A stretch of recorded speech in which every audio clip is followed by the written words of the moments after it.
Hello everybody. I welcome you all to my YouTube channel Sensei Lanka Online School. So today I'm going to address my grade 10 students.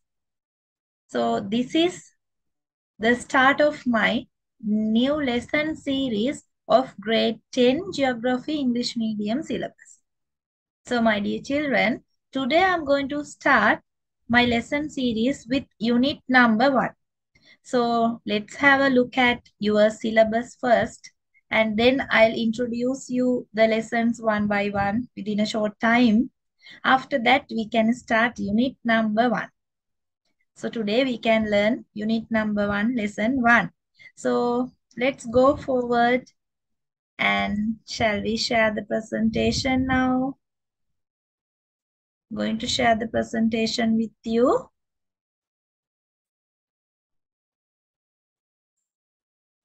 Yes, it's here. So now, sometimes you will have your school textbook related to grade 10 geography. Do you have the school textbook with you? If you don't have the textbook, don't worry. I have given you a screenshot. Look at my screen. You can see the contents here. So your syllabus for grade 10 geography. So how many units are there for you to learn during grade 10? There are 7 units. So shall we look at them one by one? So what is number 1?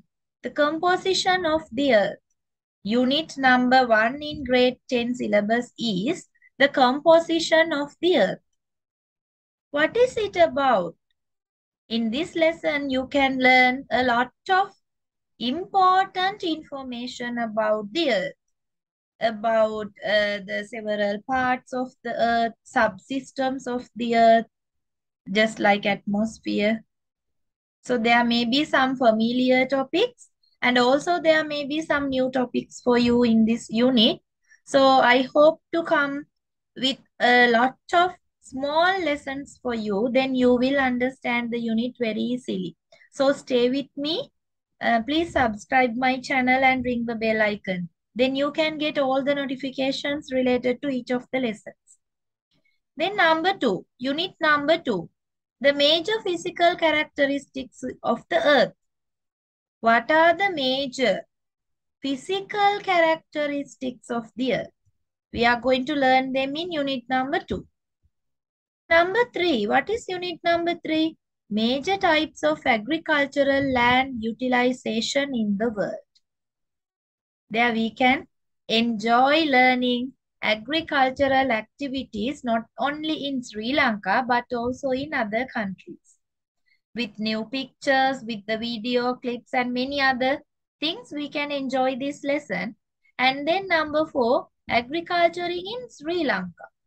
So we are going to learn the agriculture of our country in unit number 4. Unit number 5, manufacturing industries.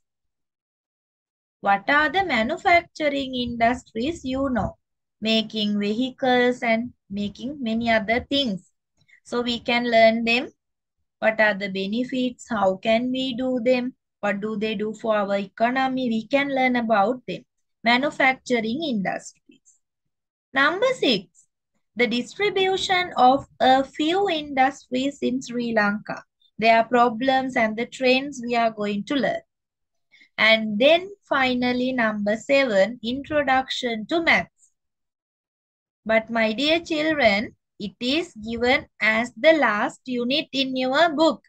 But do you know, in your term test paper, in sometimes your monthly test papers, maybe it is based on the school, maybe it is provincial level. Anyway, in your term test paper, there are essential compulsory questions based on maths, even in the first term.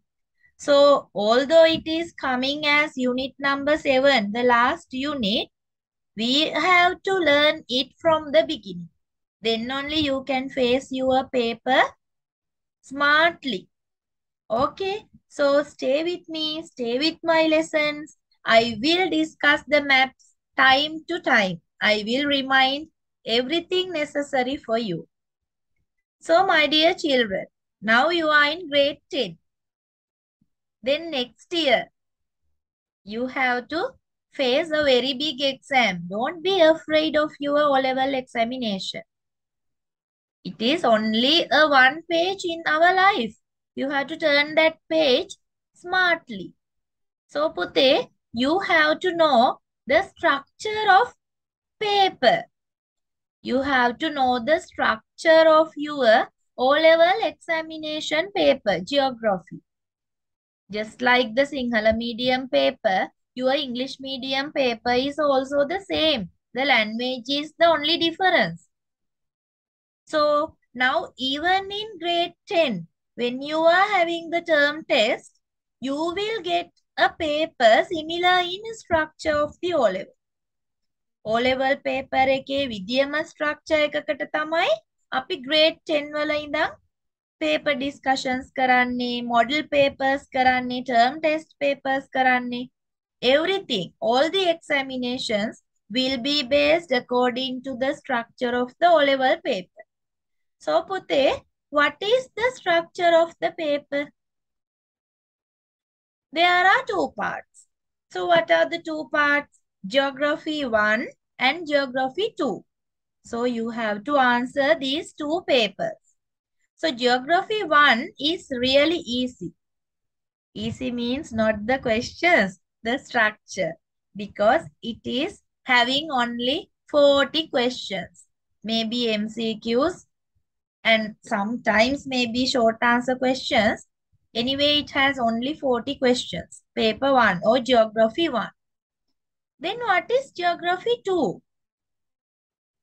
Geography 2 is having paper 1 and paper 2.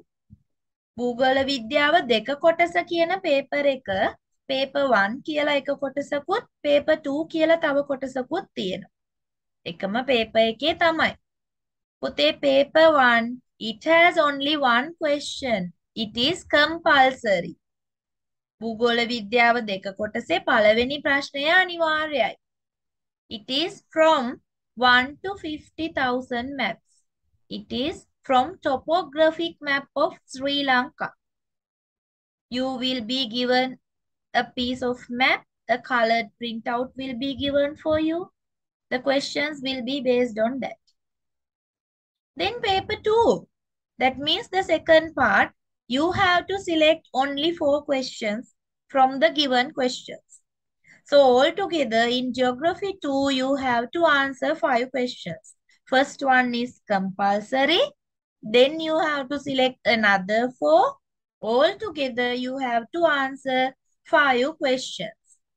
In Geography 1, you have to answer 40 questions.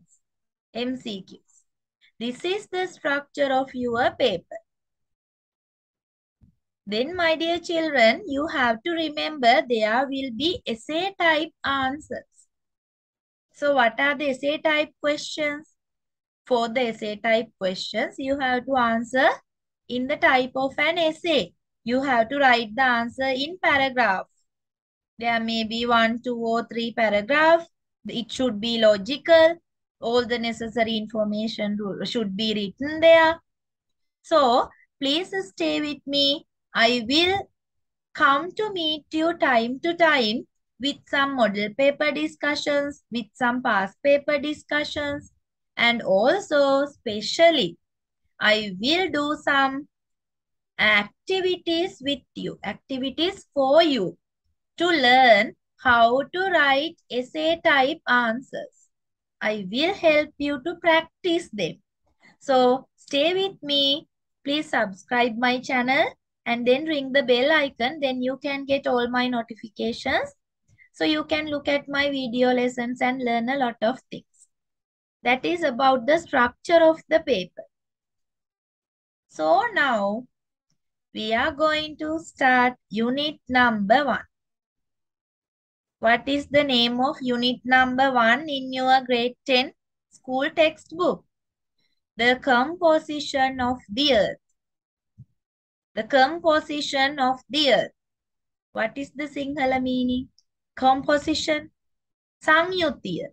අපේ පෘථුවියේ සංයුතිය. So now we are going to learn it. So today, with the earlier introduction, now unit number 1, lesson 1.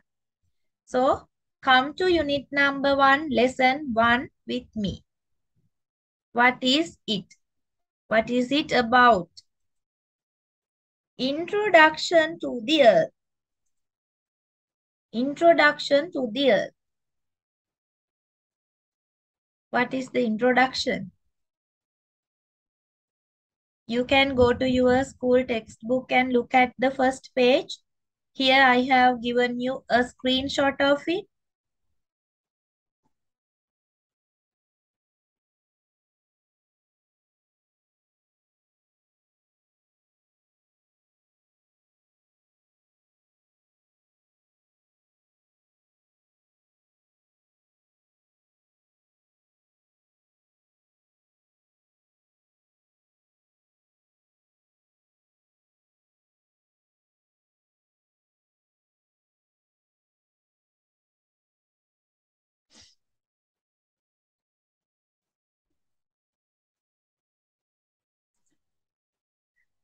Yes, my dear children. What do you know about the earth? I have taken this part as a screenshot from your school textbook. So you all can go to the first page of unit number 1 in the school textbook. Look at the topic, the composition of the earth. As I said earlier, the meaning is in Sinhala, පෘථුවියේ සංයුතිය. So shall we read this paragraph? The earth occupies a unique place among the planets in the solar system, as it is the only planet which sustains life. What is the meaning of that? The earth is unique. We can't compare the earth with the other planets because it is having a lot of special features. It is the only planet with life. It is the only planet with animals, only planet with human beings as we know up to now. So the reasons for the existence of life are the availability of air, water and solar energy.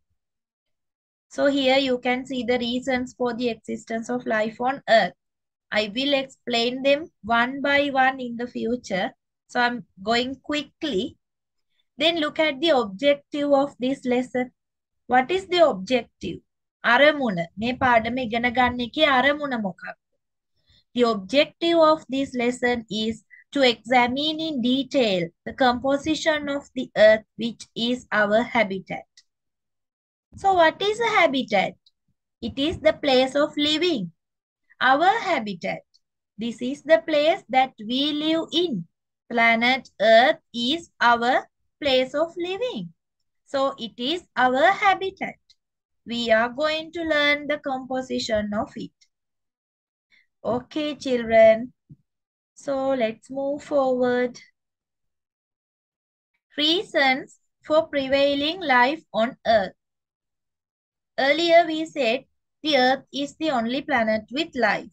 Why? Why do we have life on Earth? What are the reasons for the existence of life? These are the 3 major reasons. There are many other based on them. Availability of air. We have a good atmosphere to live.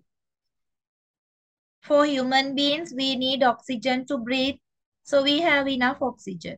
Then for some plants, to the process of photosynthesis, what do we need? Carbon dioxide.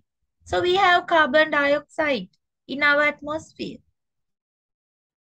And then availability of water. There are oceans, there are seas, underground water, and many other sources are there. So we have enough water. We have salt water, then brackish water, and also fresh water. We have different types of water. Availability of solar energy. That is our life actually. Without solar energy, really difficult to live. Can we imagine our life without the sun? No, we are not too far from the sun. We are not too close to the sun. So we are in a suitable place. Availability of solar energy. So these are the three major reasons for prevailing life on Earth. Now I think you understand this part. So now come to the topic of unit number 1, composition of Earth. Do you like to know what is composition? සංයුතිය කියලා කියන්නේ මොකක්ද? What is meant by the composition of Earth? Now look at the 2 points given here. Everything in Earth system can be placed into one of 4 major subsystems. Everything in Earth system. That means it may be water, it may be life, it may be soil, it may be air, gases. Everything in Earth system can be placed. We can put them into one of these 4 categories, 4 major subsystems. So what are the subsystems of planet Earth? Do you know land? අපි කකුල තියන්නේ පොළව, land. Water, you know. Living things, human beings, animals, and other creatures. And then air, or the gases. These are the 4 major subsystems. These 4 subsystems are called spheres. S-P-H-E-R-E-S. These 4 subsystems are called spheres. My dear children, now you are in grade 10 and this subject geography is not compulsory for you. You have selected it. Now you can't put the blame on the government. You can't put the blame on the teachers. You can't put the blame on the parents. Because you have selected this subject because you like it. If not because you know it.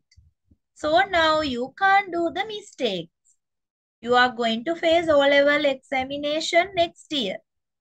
So you have to think about the spellings. When you are writing the sentences, think about the meaning. They must be logical. The sentence patterns should be beautiful. Then only you can get more marks. I just remembered it, so I reminded it for you. Yes. So these 4 subsystems are called spheres. Specifically, they are the lithosphere, land, hydrosphere, water, biosphere, living things, and atmosphere, air. So these are the 4 subsystems of planet Earth. Lithosphere, hydrosphere, biosphere, atmosphere. So remember these 4. These are the subsystems of planet Earth. In this picture, you can see what are the meanings of them. Don't worry, I will come to meet you with separate video lessons. One video lesson for lithosphere, another for biosphere. Like that, I will come to meet you with separate lessons. I will explain each and everything for you with the activities. So look at figure 1.1. I got this picture from your school textbook. Figure 1.1, the Earth system. It is a system. That means there are connections between each of them. So see the lithosphere in this picture. On the land, what can you see? Plants are there, plant species are there, animals are there, buildings are created on it. Then atmosphere. Atmosphere is necessary for these plants. Atmosphere is necessary for these animals. And then biosphere. Biosphere means these animals, trees, and other creatures. So They are living on the land, on the lithosphere. So there is a connection with lithosphere and biosphere. And then for the animals and the plants, we need atmosphere. Then for everything, we need hydrosphere. We need hydrosphere. For the hydrosphere, we need atmosphere. Do you understand? There is a connection. Interconnection, not just a connection. සම්බන්ධතාවයක් විතරක් නෙමෙයි. අන්තර් සම්බන්ධතාවයක් තියෙනවා. So, my dear children, now remember there are interconnections between the subsystems of the earth. You have to learn them. You have to learn them logically. Yes. Now look at this. There are interactions among these four subsystems. What is meant by it? What is meant by interactions among the four subsystems? Reciprocal action or influence. දෙපැත්තටම බලපාන සම්බන්ධතා තියෙනවා එකිනෙක අතර. The earth is made of several subsystems or spheres that interact to form a complex and continuously changing whole called the earth system. පෘථුවි පද්ධතිය කියලා දෙයක් හැදිලා තියෙනවා මේ subsystems 4 එකතු වෙලා. ඒ විතරක් නෙමෙයි. ඒ systems 4 තියෙන අන්තර් සම්බන්ධතා නිසා. So these four systems are constantly moving and changing. Moving and changing. Atmosphere is changing. Lithosphere is changing. Hydrosphere is changing. Biosphere is changing and also moving. So it's a very complex interaction. If you look at this picture, you can understand the interaction. Look at the 3 circles.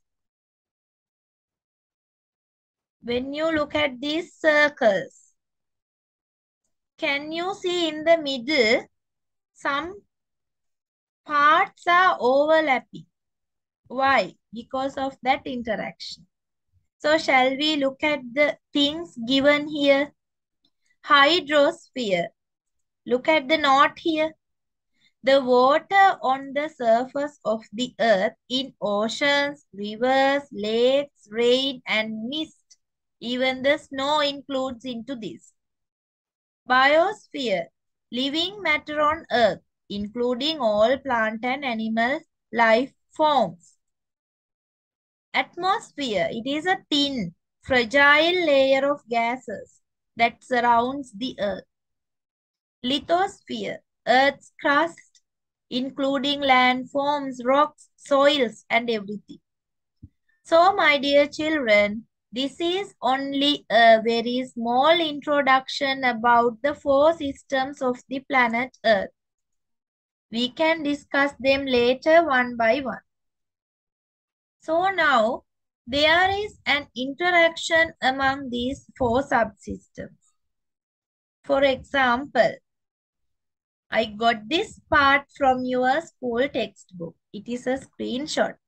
You also can go to your school textbook and try to understand this part. The water in the hydrosphere is added to the atmosphere through evaporation. Do you know the water cycle? Did you learn it in grade 6, in grade 7 or 8 or 9? The water cycle. What is the process in the water cycle? With the evaporation, water goes into the sky as water vapor. Then that water falls again to the earth as precipitation. The bioenvironment in the biosphere is composed of soil, air, and water. The components of the bioenvironment has impacts on the hydrosphere, atmosphere, and lithosphere. So my dear children, now I think you understand there are interactions or the interconnections between each of the four subsystems. We will learn them one by one in my next video lessons. So I hope to meet my grade 10 students in Geography English Medium with a lot of new video lessons. So please subscribe my video YouTube channel Sensei Lanka Online School, and don't forget ring the bell icon. If you are interested, please share my videos with your friends. Thank you and hope to meet you again.